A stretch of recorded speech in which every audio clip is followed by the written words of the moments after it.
NATO దేశాలు 32 దేశాలు అందులో ఉన్న అమెరికా కూడా రష్యా వచ్చి డైరెక్ట్గా యుద్ధం చేయలేక వెనకాల ఉక్రెయిన్ వెనకాల జెలెన్స్కీ వెనకాల ఉండి రష్యాతో యుద్ధం చేపిస్తున్నారు. రష్యా మీద డైరెక్ట్గా వాళ్ళు రాలేరు, వస్తే బొగ్గైపోతారన్నమాట. ఎందుకంటే డెడ్ హ్యాండ్ ఈ సాతాన్ 2 లాంటి డేంజరస్ మిసైల్, బొలుగురా లాంటి న్యూక్లియర్ సబ్మెరైన్స్ ఉన్నాయి రష్యా దగ్గర.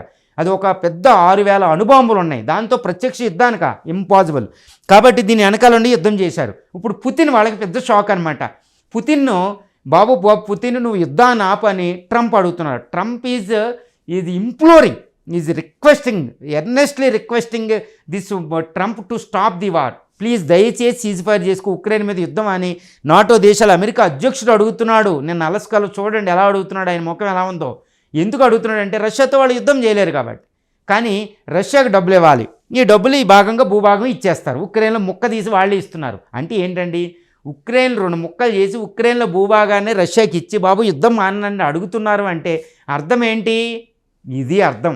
ప్రపంచంలో బాబు Russia you are a military power, నీ ముందు మేము యుద్ధం చేయలేం, నువ్వు యుద్ధం చేస్తానన్న దేశాన్ని తీసుకోమని ఉక్రెయిన్ ఇస్తలే జెలెన్స్కీ.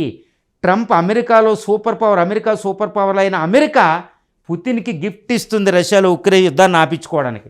యూరోప్లో శాంతి కోసం యూరోపియన్ దేశాలు ఇస్తున్నాయి, తప్పదండి, వాళ్ళు ఇస్తారు అంతే. ఇది జరిగేది.